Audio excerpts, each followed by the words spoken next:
नमस्कार दोस्तों, कैसे हो सभी। दोस्तों, आज इस वीडियो में हम बात करेंगे कॉन्सनट्रेट के बारे में। कॉन्सनट्रेट होता क्या है, तो सबसे पहली चीज़ यार, एक ऐसा कंपाउंड होता है जिसके अंदर आपको केवल पानी ऐड करना है। जब आप उसमें पानी ऐड करके उसको अच्छे से मिक्स कर देते हो तो आपका रेडी प्रोडक्ट बन जाता है। आपने टीवी में ऐड देखा होगा, गोदरेज का हैंड वॉश आता है। बस एक बोतल में पानी होता है, उसमें पाउडर मिक्स करके उसको हिला दिया जाता है तो वो हैंड वॉश बन जाता है। तो ऐसी जो चीज़ें होती है उसको कहा जाता है कॉन्सनट्रेट। प्रेजेंट टाइम में कॉन्सनट्रेट का मार्केट भी काफ़ी अच्छा चलने लग गया है, काफ़ी डिमांड भी हो रही है कॉन्सनट्रेट की। क्योंकि बहुत सारे लोग ऐसे हैं जो मैन्युफैक्चरिंग करना चाहते हैं, अपना प्रोडक्ट बनाना चाहते हैं, लेकिन उनके पास प्रॉपर नॉलेज नहीं है और उतना समय भी नहीं है। अब इसके लिए 5-6 अलग अलग मटेरियल को परचेस करने से बेटर समझते हैं कि भाई एक कॉन्सनट्रेट परचेस कर लिया जाए, उसमें पानी ऐड करके मिक्स कर दो, अपना प्रोडक्ट बन के रेडी हो गया। चलिए, बहुत अच्छी बात है। इस वीडियो में हम इसी बारे में डिस्कस करेंगे कि कॉन्सनट्रेट के फ़ायदे क्या क्या है, इसके क्या क्या नुकसान है, और आप कौन से प्रोडक्ट कॉन्सनट्रेट के बेस पे बना सकते हैं। थोड़ा विस्तार से हम इस वीडियो में डिस्कस करेंगे। सबसे पहली चीज़, कॉन्सनट्रेट के फ़ायदे के बारे में बात की जाए। भाई, बहुत ही अच्छी चीज़ बनाई है जिन्होंने भी कॉन्सनट्रेट का मैन्युफैक्चरिंग कर रहे हैं, बहुत अच्छी चीज़ है, नो डाउट। आप 5-7 मटेरियल परचेस करके फिर उन सभी मटेरियल पे अलग अलग इन्वेस्ट करके उनको परचेस करो, फिर स्टेप बाय स्टेप सारे मटेरियल को मिक्स करके फिर आपका प्रोडक्ट जनरेट करो। उससे बेटर होता है केवल कॉन्सनट्रेट लो और जो भी उसका रेशियो होता है, 1 किलो में 5 किलो 10 किलो जो भी पानी ऐड करना होता है उतना पानी ऐड करके उसको मिक्स कर दो, आपका प्रोडक्ट बन के रेडी हो गया। ये सबसे बड़ा फ़ायदा। अब यहाँ पे नुकसान की भी बात की जाए। प्रेजेंट टाइम में पिछले कुछ दिनों में कई लोगों के मुझे कॉल भी आए हुए हैं कॉन्सनट्रेट रिलेटेड। अब यहाँ पे उनकी भी कुछ ऐसी कंप्लेंट भी हुई है कि भाई कॉन्सनट्रेट से प्रोडक्ट बनाते हैं, वो एक्चुअल जो रिज़ल्ट होता है प्रोडक्ट का, वैसा प्रोडक्ट का रिज़ल्ट नहीं आता है। हाँ, ये रीज़न हो सकता है क्योंकि कॉन्सनट्रेट कौन सी कंपनी ने बनाया हुआ है, उसकी क्या डाइल्यूशन प्रोसेस है, ये सारी चीज़ों को समझा जाना चाहिए। अब जहाँ से आपने कॉन्सनट्रेट परचेस किया है वहाँ पे जब आप कंप्लेंट करते हैं कि भाई हमने प्रोडक्ट बनाया है लेकिन हमारा रिज़ल्ट नहीं आ रहा, या फिर प्रोडक्ट काफ़ी पतला हो गया, या फिर जो भी XYZ आप रीज़न बता रहे, तो सामने से आपको केवल 2 ही रिस्पॉन्स मिलेंगे। पहला आपका पानी का रिस्पॉन्स मिलेगा कि आपने भाई कौन सा पानी उपयोग में लिया हुआ है। अगर आपका RO वाटर है तो आपको नॉर्मल वाटर यूज़ करने का सजेशन दिया जाएगा, अगर नॉर्मल वाटर है तो आपको RO वाटर यूज़ करने का सजेशन दिया जाएगा। अब दूसरी जो कंप्लेंट आती है प्रिजर्वेटिव के बारे में। देखिए, जब आप मटेरियल परचेस करके स्टेप बाय स्टेप उसको उपयोग में लेके उससे प्रोडक्ट बनाते हैं तो उसकी अपनी एक शेल्फ लाइफ होती है। नॉर्मली 6 महीना तो प्रोडक्ट में कोई दिक्कत आती नहीं है, डिपेंड करता है पानी कौन सा उपयोग में लिया है। अगर पानी सॉफ्ट है तो कोई प्रॉब्लम नहीं आएगा। लेकिन यहाँ पे कॉन्सनट्रेट में वो इश्यू भी आ सकता है कि आपका प्रोडक्ट उसकी सेल्फ लाइफ है वो लंबी ना हो, क्योंकि जो कॉन्सनट्रेट बना हुआ है वो कौन से इंग्रेडिएंट्स से बना हुआ है इसके बारे में आपके पास भी कोई आइडिया नहीं होगा। और मुझे भी कंप्लेंट आई हुई थी तो फिलहाल इसके बारे में मेरे पास भी कोई जवाब नहीं था, क्योंकि रॉ मटेरियल आपने यूज़ किया है और रॉ मटेरियल से अगर आपने प्रोडक्ट बनाया है तो मैं उसमें कुछ सजेस्ट दे सकता हूँ क्या प्लस माइनस करना है। अब कॉन्सनट्रेट में कोई ऐसा सजेशन नहीं होता। अब तीसरे माइनस पॉइंट की बात की जाए, इसके नुकसान की अगर बात की जाए, तो अगर आप कॉन्सनट्रेट से प्रोडक्ट बना रहे हैं तो पहली चीज़, आप कॉन्सनट्रेट पे निर्भर हो चुके हो। इसके अलावा आपके नॉलेज का किसी भी प्रकार से, आपके ज्ञान का किसी भी प्रकार से विस्तार नहीं हो पाएगा। सामने से आपको जो भी प्राइस पे कॉन्सनट्रेट मिलेगा, आपको परचेस करना है, प्रोडक्ट को सस्ता करना है तो आपको पानी की मात्रा बढ़ानी पड़ेगी। अब पानी की मात्रा बढ़ेगी तो प्रोडक्ट की क्वालिटी ख़राब हो जाएगी, क्योंकि कोई भी प्रोडक्ट हो, कोई भी कॉन्सनट्रेट हो, उसकी भी अपनी एक लिमिट होती है डाइल्यूशन प्रोसेस के लिए। जब आप उतनी मात्रा में पानी ऐड करोगे तो ही वो बढ़िया क्वालिटी का बनेगा, अन्यथा उसकी क्वालिटी ख़राब हो जाएगी। अब आपने कोई दूसरे राज्य से आपने कॉन्सनट्रेट परचेस किया, आपके पास पहुँचते पहुँचते ट्रांसपोर्टेशन वगैरह सारा चार्ज बढ़ गया है, और उसके अकॉर्डिंग जब आपको प्रोडक्ट बनाना है तो आपको आपको कम प्राइस में बनाना है तो आपको पानी की मात्रा ही बढ़ानी पड़ेगी, इसके अलावा आपके पास और कोई विकल्प नहीं है।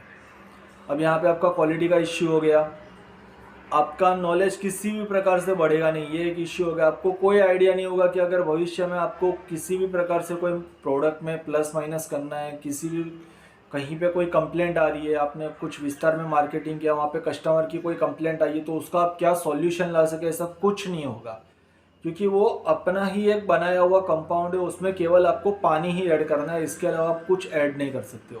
अगर आप टैप वाटर यूज़ करते हो तो आपको नॉर्मल वाटर यूज़ करना है, नॉर्मल वाटर में इश्यू आ रहा है तो आपको आरओ वाटर यूज़ करना है, बस इससे ज़्यादा आप कोई चेंजेस नहीं कर सकते हो। यहाँ पे ये इतने इसके नुकसान, इसके अलावा और भी हो सकते हैं। जब आप इस पर वर्क करो तो आपको आइडिया होगा, क्योंकि मुझे सबसे बड़ा जो नुकसान लगा वो ये कि आपके नॉलेज का बिल्कुल भी विस्तार नहीं होगा, आप भविष्य में एक चीज़ पे निर्भर हो जाओगे।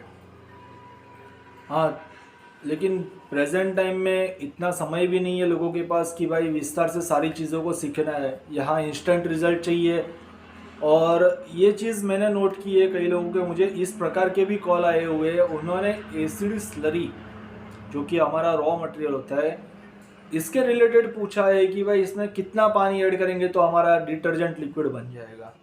तो ऐसा नहीं होता है, ये आपका नॉलेज लेवल पता चलता है कि आपको कोई आइडिया नहीं है, और जब आप कॉन्सनट्रेट पे जाते हो तो आपका बचा कुचा ज्ञान भी चला जाएगा।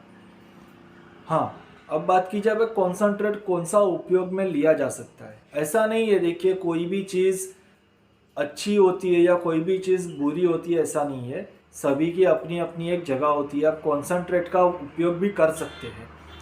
कौन से कॉन्सनट्रेट, तो भाई सबसे पहली चीज़, आप कितने प्रोडक्ट मार्केट में लॉन्च करना चाहते हो इसके ऊपर डिपेंड करता है। कोई ऐसा प्रोडक्ट है जिसके इंग्रेडिएंट्स आपको कम क्वांटिटी में नहीं मिल रहे हैं, जैसे कंपनी का पैकेजिंग ही 250 किलो का है या 200 किलो का कंपनी का पैकेजिंग है।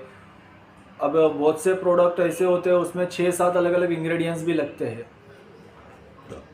तो एक मटेरियल, अब उस रेडी प्रोडक्ट की डिमांड भी उतनी ज़्यादा नहीं है, कम डिमांड है, लेकिन आपको आपके as per brand, as per लोगो आपको प्रोडक्ट भी साथ में रखना है। तो उस प्रोडक्ट पे आप सारे मटेरियल को परचेस करने का खर्चा ना करके आप केवल कॉन्सेंट्रेट परचेस करके उसको सेल कर सकते हैं। ऐसे प्रोडक्ट की जिसकी आपको सेल्फ लाइफ की भी कोई इश्यू ना हो और उसकी डिमांड भी कम हो, लेकिन आपको रखना है साथ में, ऐसे प्रोडक्ट आप साथ में रखने के लिए कॉन्सेंट्रेट परचेस कर सकते हैं। क्योंकि कोई भी प्रोडक्ट बनाना होता है, अगर उसमें 3 अलग अलग इंग्रेडिएंट्स भी लग रहे तो तीनों इंग्रेडिएंट्स आपको कम से कम 50 किलो की तो पैकिंग होती है।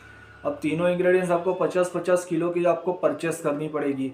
अब मान लीजिए तीनों इंग्रेडिएंट्स की पर केजी की प्राइस 100 रुपया है, तो यहाँ आपका 15,000 रुपये का सिर्फ मटेरियल में इन्वेस्ट होगा, जीएसटी अलग से, उसके बाद फिर ट्रांसपोर्टेशन, तो ये करीब आपके पास पहुँचते पहुँचते 18 से 20,000 रुपये हो जाएंगे। तो उस कोई ऐसे प्रोडक्ट पे आप केवल कॉन्सनट्रेट 5 से 7,000 या 10,000 रुपये का कॉन्सनट्रेट परचेस करके उससे अच्छा खासा मैन्युफैक्चरिंग आपका प्रोडक्ट बड़ी क्वांटिटी में आप मैन्युफैक्चरिंग करके उसको रख सकते हो। अब अगर प्रोडक्ट की बात की जाए तो डिपेंड करता है कि आपके विस्तार में कौन से प्रोडक्ट की ज़रूरत है लेकिन बहुत ज़्यादा डिमांड नहीं है, लेकिन आपको साथ में रखना है। ऐसे बहुत से प्रोडक्ट होते हैं, जैसे फिनाइल हो गया। अब फिनाइल की तो भाई डिमांड हर जगह पे होती है, नो डाउट, लेकिन फिनाइल का कॉन्सनट्रेट बहुत ही ज़्यादा चल रहा है। इसका रीज़न ये है कि उसको प्रॉपर मेथड से हर कोई नहीं बना पा रहा है। अब प्रॉपर मेथड पे अगर आप पाइन बेस कॉन्सनट्रेट फिनाइल का बनाते हैं तो मार्केट में उससे आधी कीमत पे आपको कॉन्सनट्रेट मिल रहा है केमिकल बेस। तो अब अगर आप पाइन बेस पे कॉन्सनट्रेट बना के आपका फिनाइल बनाओगे तो सीधी बात है, जो मार्केट में से कॉन्सनट्रेट मिल रहा है वो आपको बीट कर देगा, क्योंकि वो आधी कीमत पे मिल रहा है, आपसे कम प्राइस पे वो फिनाइल रेडी हो जाएगा। तो यहाँ पे आप मार्केट में से फिनाइल का कॉन्सनट्रेट लेके मैन्युफैक्चरिंग कर सकते हो। उसके बाद हो गया ग्लास क्लीनर। ग्लास क्लीनर का भी आप कॉन्सनट्रेट से वर्क कर सकते हो, नो इश्यू। जैसे कि साबुन होता है, नहाने का साबुन आपने देखा होगा, तो उसमें सोप बेस मार्केट में मिलता है रेडीमेड। अब सोप बेस का आपको करना क्या होता है, उसको कटिंग करके मेल्ट करना है, फिर उसमें कलर परफ्यूम ऐड करके फिर से उसको मोल्ड में जमा देना है। कुछ इस प्रकार के, वो भी एक प्रकार का कॉन्सनट्रेट ही हो गया, उसको भी कॉन्सनट्रेट ही कहा जा सकता है, सोप बेस कहते हैं। अब बात की जाए भाई ग्लास क्लीनर का भी आप एज अ कॉन्सेंट्रेट आप वर्क कर सकते हो, क्योंकि उसकी उतनी ज़्यादा डिमांड नहीं होती है, लेकिन एज पर ब्रांड आप उसको साथ में रख सकते हो। अब फिर आप चाहो तो हैंड वॉश का कॉन्सेंट्रेट आप यूज़ कर सकते हो, नो इश्यू।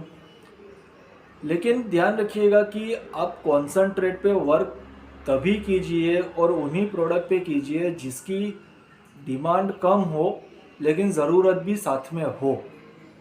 आप सभी प्रोडक्ट पे अगर कॉन्सेंट्रेट पे वर्क करोगे तो आपका जो बचा कुचा ज्ञान है वो भी समाप्त हो जाएगा। और मैं हमेशा से मेरे वीडियो में कहता हूँ भाई नॉलेज लो, क्योंकि आपको इस फील्ड में वर्क करना है, आपको प्रोडक्ट को बनाना है, आपको आगे बढ़ना है, तो ज़रूरी है आपको जो भी आप काम कर रहे हो, जो भी प्रोडक्ट बना रहे हो, उसके बारे में आपके पास पूरा नॉलेज हो। मार्केट किसी भी प्रकार से प्लस माइनस हो सकता है। आज आपके प्रोडक्ट में जो भी कीमत पे आप सेल कर रहे हो सकता है भविष्य में आपको उससे अच्छी क्वालिटी को भी आपको लॉन्च करना पड़ सके। तो वहाँ पे आपके पास उतना नॉलेज होना चाहिए कि आप उसके फॉर्मुलेशन को कैसे सेट कर सकते हो, वो कॉन्सनट्रेट पे नहीं होगा। इसलिए मैं हमेशा से मेरे हर वीडियो में कहता हूँ भाई नॉलेज हमेशा से लो, और कॉन्सनट्रेट सभी प्रोडक्ट के नहीं होते। कुछ प्रोडक्ट के आप कॉन्सनट्रेट पे वर्क कर सकते हो। अब जैसे हो गया आपका कंफर्ट, जिसको फैब्रिक सॉफ्टनर कहा जाता है, कंफर्ट का भी मार्केट में कॉन्सनट्रेट मिलता है। वो भी एक अच्छी चीज़ है, आपको उसको डाइल्यूट करना है, क्योंकि कंफर्ट का कोई खास रोल नहीं होता है। उसकी अपनी प्रोसीजर थोड़ी अलग होती है, उसके परफ्यूम और फैब्रिक सॉफ्टनर, बस ये दोनों का ही मेन रोल होता है। फैब्रिक सॉफ्टनर जब कपड़ा उसमें भीग जाता है, और फैब्रिक सॉफ्टनर के साथ में जो उसका परफ्यूम होता है वो मिक्स हो गया होता है, और जब कपड़ा भिगा दिया जाता है तब वो फैब्रिक सॉफ्टनर के फ्लेक्स होते हैं वो कपड़ों में चिपक जाते हैं, और उसके जो परफ्यूम होता है वो ब्लास्ट हो जाता है, जिसके चलते कपड़े बहुत ज़्यादा स्मेल करते हैं। तो आप फैब्रिक सॉफ्टनर का आप कॉन्सेंट्रेट यूज़ कर सकते हो, ग्लास क्लीनर इसकी कॉन्सेंट्रेट यूज़ कर सकते हो, फिनाइल इसकी कॉन्सेंट्रेट यूज़ कर सकते हो। डिश वॉश आप चाहो तो एज पर स्टार्टअप आप डिश वॉश के कॉन्सेंट्रेट पे वर्क कर सकते हो, लेकिन इसकी लाइफ शेल कम है। तो जो प्रोडक्ट रनिंग यूजिंग में होते हैं उसको आप स्टेप बाय स्टेप काम कीजिए, आपको ज़्यादा बेटर रिजल्ट मिलेगा। और भाई वीडियो काफ़ी लंबी हो रही है तो ये वीडियो मैं यहीं तक ही रखूँगा। उम्मीद करता हूँ कि आपको कॉन्सेंट्रेट के कुछ फ़ायदे कुछ नुकसान इसके बारे में भी पता चल गया होगा, और साथ ही साथ आप कौन से प्रोडक्ट कॉन्सेंट्रेट के बेस पे वर्क कर सकते हो ये भी आपको पता चल गया होगा। अगर आपको ये वीडियो इन्फॉर्मेशन अच्छी लगी हो तो लाइक कर दीजिएगा। अगर वीडियो पहली बार देख रहे हो तो भाई चैनल को सब्सक्राइब कर दीजिएगा। और अगर आपको प्रोडक्ट बनाने की कंप्लीट प्रोसीजर सीखनी है, कंप्लीट ट्रेनिंग लेनी है, तो आप मुझे कांटेक्ट कर सकते हो। धन्यवाद।